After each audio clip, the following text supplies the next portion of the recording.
বৃন্দ গিট এবং গিটহাব সিরিজের এই ভিডিও টিউটোরিয়ালে আপনাদের সবাইকে স্বাগতম জানাচ্ছি। আমি আনিসুল ইসলাম। এই ভিডিও টিউটোরিয়ালে আমি আপনাদের দেখাবো কিভাবে গিট ফোল্ডার ক্রিয়েট করতে হয় এবং সেই গিট ফোল্ডারের মধ্যে কিভাবে ফাইলস অ্যাড করতে হয়। তো প্রথমেই আমি আপনাদের কনসেপ্টগুলো থিওরিটিক্যালি বোঝানোর চেষ্টা করব, দেন আমি আপনাদের প্র্যাকটিক্যালি কাজগুলো দেখাবো। তো চলুন শুরু করা যাক। এইখানে কয়েকটি স্টেপ রয়েছে, লক্ষ্য রাখবেন। ওয়ার্কিং ডিরেক্টরি নামে একটি স্টেপ রয়েছে, স্টেজিং এরিয়া নামে একটি স্টেপ রয়েছে বা ইন্ডেক্স যেটাকে আমরা বলে থাকি, এবং লোকাল রিপোজিটরি নামে একটি স্টেজ বা স্টেপ রয়েছে। তো এই যে তিনটি স্টেপ ভালো করে লক্ষ্য রাখবেন। এর পরবর্তী স্টেপ হচ্ছে রিমোট রিপোজিটরি, যেটা আমি এখানে স্কিপ করেছি কারণ এই মুহূর্তে আমরা গিট নিয়ে কাজ করছি, অর্থাৎ লোকাল রিপোজিটরিতে কীভাবে কাজ করতে হয় সেটা আমরা শিখতে যাচ্ছি। তো যখন আমরা একটি ফোল্ডার ক্রিয়েট করব সেটা হবে আমাদের ওয়ার্কিং ডিরেক্টরি, এবং সেইখানে আমরা গিটকে ইনিশিয়ালাইজ করব, অর্থাৎ সেইখানে আমরা গিটটা চালু করব। দেন সেই ফোল্ডারের মধ্যে বিভিন্ন ধরনের ফাইলস থাকবে, সেই ফাইলসগুলোকে আমরা পরবর্তীতে স্টেজিং এরিয়াতে নিয়ে আসবো, এবং সেটা কিভাবে করব ডেফিনেটলি আমি আপনাদের দেখাবো। দেন স্টেজিং এরিয়াতে নিয়ে আসার মধ্যেই আসলে গিট কি করতে পারবে, সেই ফাইলগুলোকে ট্র্যাক করতে পারবে। পরবর্তীতে আমরা সেগুলোকে লোকাল রিপোজিটরিতে নিয়ে আসব। যখন আমরা লোকাল রিপোজিটরিতে নিয়ে আসব তখন কিন্তু এটা রেডি হয়ে যাবে আমাদের রিমোট রিপোজিটরিতে নিয়ে যাওয়ার জন্য, যেটা আসলে আমরা এখনও করিনি বা দরকারও নেই। তো এই মুহূর্তে আমরা শিখব, যেমনটা বলেছি, কিভাবে গিট রিপোজিটরি বা গিট ফোল্ডার তৈরি করতে হয় এবং সেখানে কিভাবে ফাইলস অ্যাড করতে হয়। এই কাজটা আমরা এখানে করব, ওকে। অ্যান্ড পরবর্তী ভিডিও টিউটোরিয়ালে আমি আপনাদের দেখাবো কিভাবে সেইগুলো ফাইলগুলোকে স্টেজিং এরিয়াতে নিয়ে যেতে হয়, অর্থাৎ ট্র্যাকেবল করতে হয়। তো বিষয়গুলো আরও ভালো করে বোঝানোর জন্য আমি আরও কিছু উদাহরণ দিচ্ছি এখানে, থিওরিটিক্যালি লক্ষ্য রাখবেন। তো এই হচ্ছে আমাদের সিচুয়েশন, তিনটি স্টেপ এখানে মনে রাখতে হবে। ওয়ার্কিং ডিরেক্টরি, যেখানে আমরা মূলত ফোল্ডারটা তৈরি করব, অ্যান্ড দেন স্টেজিং এরিয়া, এবং পরবর্তী স্টেপটা হচ্ছে লোকাল রিপোজিটরি, ওকে। তো যখন আমরা একটি ফোল্ডার ক্রিয়েট করি, সাপোজ আমি যে কমান্ড ইউজ করব মেক ডিরেক্টরি, mkdir দিয়ে, দেন একটা ডিরেক্টরির নাম বা একটা ফোল্ডারের নাম দিব। এখানে আপনারা দেখতে পাচ্ছেন আমি ফোল্ডারের নাম দিয়েছি নোটস নামে একটি ফোল্ডারের নাম। তো তখন কি হবে, আমার এই ডিরেক্টরি তৈরি করা হয়ে যাবে নোটস নামে। দেন আমার সেই নোটস ফোল্ডারে কাজ করতে হলে ডেফিনেটলি তার ভিতরে যেতে হবে আমাকে। সো আমি কমান্ড লাইনে কি করব, সিডি দিয়ে সেই ফোল্ডারের নাম দিব। তাহলে এবার আমরা কোথায় চলে যাব, নোটস ফোল্ডারের মধ্যে, অর্থাৎ এখানে কাজ শুরু করে দিতে পারি।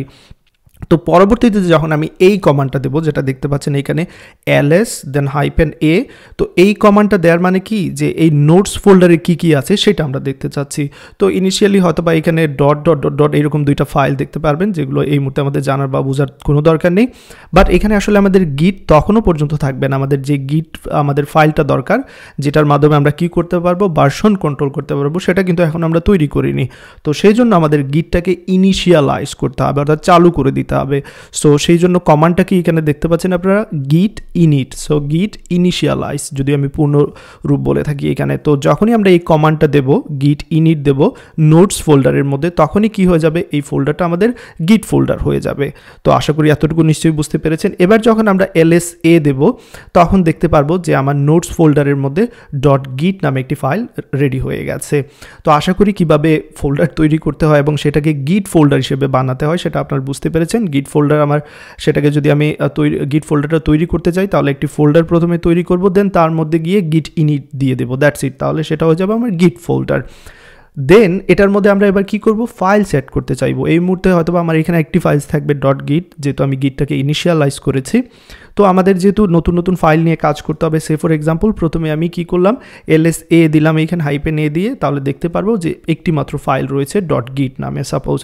দেন আমি নতুন একটা ফাইল তৈরি করার জন্য আমি কমান্ড লাইনে touch day1.txt, তো আমি এখানে কমান্ডগুলো দিচ্ছি। আপনারা সেই ফোল্ডারে ডিরেক্টলি গিয়ে ফাইল তৈরি করতে পারবেন, তাতে কোনো প্রবলেম নেই, ওকে। সো কোনো কারণে যদি টাচ কাজ না করে কোনো সমস্যা নেই, আপনি ডিরেক্টলি সেই ফোল্ডারের মধ্যে গিয়ে একটি ফাইল তৈরি করতে পারবেন day1.txt নামে। তো যখনই ফাইলটা তৈরি হবে তার মানে আমার নোটস ফোল্ডারে এবার দুইটি ফাইল থাকবে, এরকম .git এবং day1.txt। দেন আমি সেই ফাইল ওপেন করব, কিছু টেক্সট দিব। এবার কি হবে, যখন আমি lsa দিব, লক্ষ্য রাখবেন এবার কি হবে, ডেফিনেটলি বুঝতে পারছেন এখানে কয়টি ফাইল রয়েছে, আমার দুইটি ফাইল রয়েছে। সো সেই দুইটি ফাইল এখানে দেখাবে। দেন এবার লক্ষ্য রাখবেন আমার যে ফাইলগুলো তৈরি করা হয়েছে সেগুলো কিন্তু এখনও স্টেজিং এরিয়াতে যায়নি। তো একটি গিট ফোল্ডারের মধ্যে যে ফাইলগুলো থাকে সেটা আসলে দুইটি স্টেট থাকে সেই ফাইলগুলোর, আইদার সেটা ট্র্যাক হতে পারে অথবা আনট্র্যাকড হতে পারে। তো ট্র্যাক এবং আনট্র্যাক বলতে আমি কি বোঝাচ্ছি, যদি কোনো একটা ফাইল তৈরি করার পর সেটাকে যদি আমি স্টেজিং এরিয়াতে নিয়ে না যাই, সেই ফাইলটা কিন্তু আনট্র্যাকড অবস্থায় থাকবে। অর্থাৎ গিট জানে যে একটি ফাইল আপনি তৈরি করেছেন, কিন্তু আপনি এখনও পর্যন্ত সেটাকে স্টেজিং এরিয়াতে নিয়ে যাননি, অর্থাৎ ট্র্যাকিংয়ের অবস্থায় নিয়ে যাননি, সেটা আনট্র্যাক অবস্থায় থাকবে। তো একটি ফাইল বা কয়েকটি ফাইল সেগুলো ট্র্যাক না আনট্র্যাক অবস্থায় আছে সেটা বোঝার জন্য আমরা এই গিট স্ট্যাটাস কমান্ড ইউজ করে থাকি। এর সাহায্যে কী করতে পারবেন, আপনি দেখতে পারবেন যে এই ওয়ার্কিং ডিরেক্টরি কিংবা স্টেজিং এরিয়াতে যে ফাইলগুলো রয়েছে তাদের অবস্থান কি, তাদের স্টেট কি, সেগুলো ট্র্যাক না আনট্র্যাক সেগুলো চেক করতে পারবেন। অনেক কিছু আপনাদের থিওরিটিক্যালি ধারণা দিয়েছি। এবার যে কাজটা করেছি, এখানে দেখতে পাচ্ছেন আমার কমান্ড লাইনটা ওপেন করা আছে, আপনারা আপনাদের কমান্ড লাইনটা ওপেন করে নেবেন।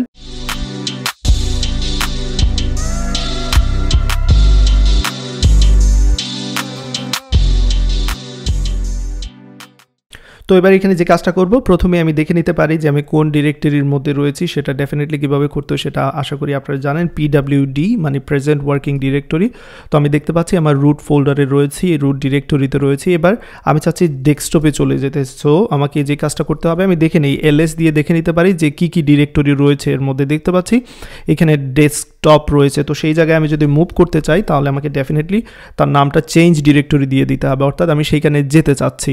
সো এবার দেখতে পাচ্ছেন এখানে কি ডেস্কটপ, আমি এখানের মধ্যে চলে এসেছি।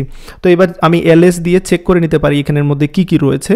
তো অনেকগুলো ফোল্ডার রয়েছে, এই যে দেখতে পাচ্ছেন আমি কিন্তু এদিকেও ডেস্কটপটা ওপেন করে নিয়েছি, এতে করে আপনাদের বুঝতে সুবিধা হবে। ওকে, তো এখানে আমি ক্লিয়ার করে নিচ্ছি Ctrl+L চেপে। এবার যে কাজটা করব, আমি এখানে একটি ডিরেক্টরি তৈরি করব। সো ডিরেক্টরি মানে কি, ফোল্ডার, ডেফিনেটলি বুঝতে পেরেছেন। সো মেক ডিরেক্টরি, দেন আমি একটা ফোল্ডারের বা ডিরেক্টরির নাম দেবো। আমি এখানে দিচ্ছি স্টোরি। ওকে, এখানে এরকমও দিতে পারি নোটস, আমি এখানে নোটস দিচ্ছি যেহেতু প্রেজেন্টেশনে আপনাদের নোটস বলেছি। তাহলে নোটস নামে একটি ফোল্ডার তৈরি করা হয়ে যাবে। এই যে দেখতে পাচ্ছেন ফোল্ডারটা কিন্তু তৈরি করা হয়ে গেছে। এবার এই ফোল্ডারের মধ্যে আমি যাচ্ছি। তো আমি দুই দিকেই দেখাচ্ছি আপনাদের, এইখানে গুইয়ের মধ্যে দেখাচ্ছি অর্থাৎ গ্রাফিক্যালি দেখাচ্ছি এবং কমান্ড লাইনেও দেখাচ্ছি, লক্ষ্য রাখবেন। ওকে, এবার আমি যদি এখানে LS দিই তাহলে কিছু আছে কি না এটার মধ্যে। আমি আসলে এই ফোল্ডারের মধ্যে এখনও যাইনি, আমি ডেস্কটপে রয়েছি। তো সেই ফোল্ডারে যাওয়ার জন্য আমাকে কি করতে হবে, চেঞ্জ ডিরেক্টরি নোটস দিতে হবে। এবার দেখতে পাচ্ছেন আমি কোন ফোল্ডারের মধ্যে আছি, নোটসের মধ্যে আছি। তো নোটসের মধ্যে কি আছে দেখার জন্য আমি এখানে LS দিতে পারি। তো দেখতে পাচ্ছি কিছুই নেই। আমি যদি এখানে LSA দিই তাহলে হিডেন ফাইল যেগুলো রয়েছে সেগুলো দেখাবে। তো এখানে দেখতে পাচ্ছি ডট ডট ডট দুইটা রয়েছে, এটা কোনো ব্যাপার না। বাট আমাদের এখনও পর্যন্ত এখানে গিটটা ইনিশিয়ালাইজ করিনি, অর্থাৎ গিটটা চালু করিনি। গিট চালু করতে হলে কী করতে হবে, গিট ইনিশিয়ালাইজ এটা লিখতে হবে, যে ইনিটটা লিখে দিতে হবে। তো এবার আমি যখন গিট ইনিশিয়ালাইজ করলাম, আমি এটা আবার ক্লিয়ার করে দিচ্ছি Ctrl+L চেপে। তো এবার এখানে আপনারা দেখতে পাচ্ছেন এখানে কোনো ফাইল নেই, কিন্তু গিট নামে কোনো ফাইল নেই। বাট আমরা যদি হিডেন ফাইলগুলো দেখতে চাই এরকম LSA দিয়ে, তাহলে দেখতে পাচ্ছেন যে এখানে কিন্তু গিট ফাইলটা চলে এসেছে, অর্থাৎ আমাদের গিটটা ইনিশিয়ালাইজ করা হয়ে গেছে। তো এবার আমরা কি করব, ইনিশিয়ালাইজের কাজ তো শেষ, আমরা এখানে কিছু ফাইলস অ্যাড করব। তো আমি যেমনটা বলেছি, আপনারা চাইলে ডিরেক্টলি এখানে গিয়ে আপনারা নিউ ফাইলস অ্যাড করতে পারবেন, বাট আমি এখানে নিউ ফাইলস অ্যাড করব আমি কমান্ড লাইন থেকে। সো আমি দিচ্ছি টাচ, দেন আমি এখানে দিয়ে দিচ্ছি day1.txt। ওকে, এক্সটেনশন দিয়ে দিলাম txt। দেন আপনারা এখানে দেখতে পাচ্ছেন যে day1.txt নামে ফাইলটা তৈরি করা হয়ে গেছে। এবার সেই ফাইলটা আমি ওপেন করে নেই, আমি ওপেন করে কিছু টেক্সট লিখব।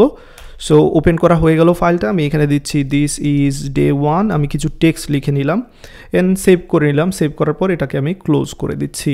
তো এবার আমাদের এখানে কি কি ফোল্ডার আছে আমরা চাইলে চেক করে নিতে পারি। দেখতে পাচ্ছি আমাদের এখানে day1.txt নামে ফোল্ডার আছে, গিট ফাইলটা আছে, ফোল্ডার বলছি আসলে এখানে ফাইল, day1.txt ফাইল আছে, গিট ফাইল আছে। ফাইন, তো আসলে এটা কোন স্টেজে আছে, আমরা তো দেখেছি যে ওয়ার্কিং ডিরেক্টরি, দেন ওয়ার্কিং ডিরেক্টরির পরে যে স্টেপটা আপনারা নিশ্চয়ই খেয়াল রেখেছিলেন সেটা কি ছিল, স্টেজিং এরিয়া, দেন পরবর্তী স্টেপ হচ্ছে আমাদের লোকাল রিপোজিটরি। তো আমরা বলেছিলাম যে কোন স্ট্যাটাসে আছে বা কোন স্টেটে আছে সেটা দেখার জন্য আমরা গিট স্ট্যাটাস এই কমান্ডটা ব্যবহার করতে পারি। তো এখানে দেখতে পাচ্ছেন এটা বলছে যে নো কমিটস ইয়েট, যেটা আমরা পরবর্তী এমনিতেই বুঝবো। আমরা অন ব্রাঞ্চ মাস্টার, আমরা মাস্টার ব্রাঞ্চে আছি, এটাও কি এই মুহূর্তে বোঝার দরকার নেই। বাট আনট্র্যাকড ফাইলস, এই যে এটা হচ্ছে ইম্পর্টেন্ট বিষয়। যে আমরা যে ফাইলটা তৈরি করেছি গিট এটা জেনে নিয়েছে যে আমরা একটা ফাইল তৈরি করেছি, দ্যাটস পারফেক্ট, বাট এটা কিন্তু এখনও স্টেজিং এরিয়াতে যায়নি, অর্থাৎ ট্র্যাকিং অবস্থায় যায়নি, সেটা কিন্তু এখানে বলে দিচ্ছে। আর বলছে যে স্টেজিং এরিয়াতে নিয়ে যাওয়ার জন্য আমাদের কি করতে হবে, এই কাজটা করতে হবে। তো আমরা এটা এখনও বোঝার দরকার নেই, যেটা আমি পরবর্তী ভিডিও টিউটোরিয়ালে আলোচনা করব। বাট মোস্ট ইম্পর্টেন্টলি এখানে বুঝতে পেরেছেন এখানে আনট্র্যাক ফাইল দেখাচ্ছে গিট স্টেটাসের দেওয়ার পর, কমান্ড দেওয়ার পর। তো আমি এখানে কন্ট্রোল এল চেপে ক্লিয়ার করে নিচ্ছি, আরেকটি ফাইল তৈরি করব। সো আমি টাচ দিয়ে দিচ্ছি day2.txt।